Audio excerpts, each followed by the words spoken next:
Ninita. Ma. Ninita. Ma. Ninita! Ma! Bakit po, ma? Ano?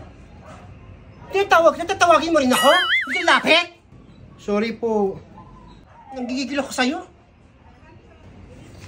Mag-lis ka na ako, Sina! Tulungan mo ako! Opo, mag-lis na po ako. Dadalawin ko ng tatay mo. Nag-text na sa tita Emiliana mo, dadalaw daw dito. Batang to, napakatamad. Tatawagin ko siya, tatawagin din ako. Meanwhile, Yana. Ito pa rin, bakit? Oh, big sa'yo. Salamat sa galing to. Galing sa kapatid ko yan, pinadalahan ako ni kapatid ko si nagpumunta at nakabra na pag-jogging. Buti ka pa. Ipapadasi yung kapatid mo. Salamat dito, ha. Punta ako doon kay Negra, pati kay Feli, bigyan ko rin. Sige, salamat din. Natutuwa mo yung pag binigyan. Salamat dito. Naku, may ulam na kami.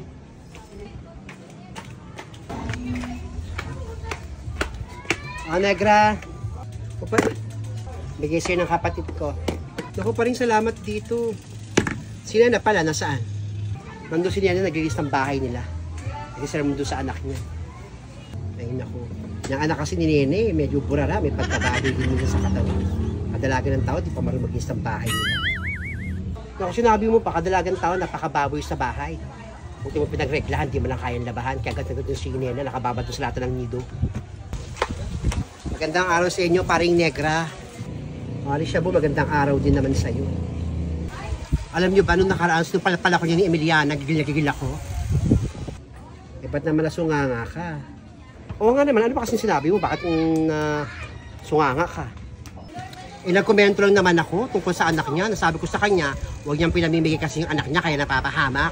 Yun lang naman sinabi ko, kasi ako hindi ko pinamimigay yung anak ko kahit kanino, kahit maghirap na kami sa buhay, magdadil kami ng asin, hindi ko pamimigay yung anak ko. Bigla ba naman ako sinupal para sinunganga? Hindi naman pala, kaya nga ako hindi ako nagko-komento, no? Kasi minsan kung sino pa nagko-komento, siya yung napapahama. Nako, tama si Negra mo kasi mag-comment ng comment kung hindi naman alam ang pultulo. Ako hindi ako nagko-comment, nakikinig lang ako sa kwento ni Nene. Mahirap na kasi mag-komento minsan kung sino pa nagko-komento sa pa'y napapasama.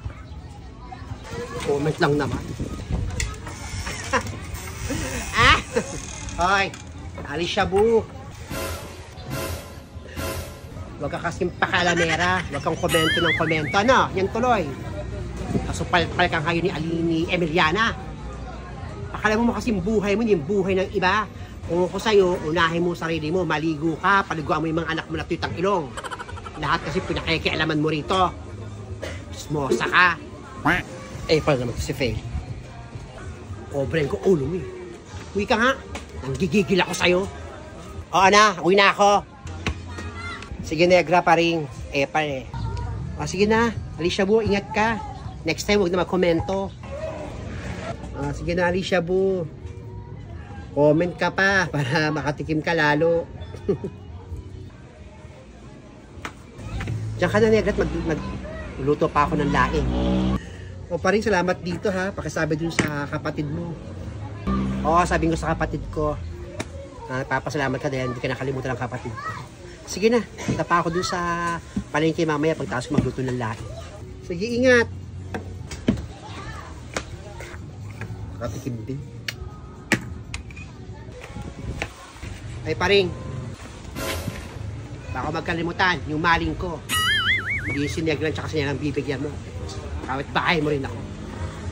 Oo, wait lang, kunin ko. Swerte talaga. Bibigyan kita.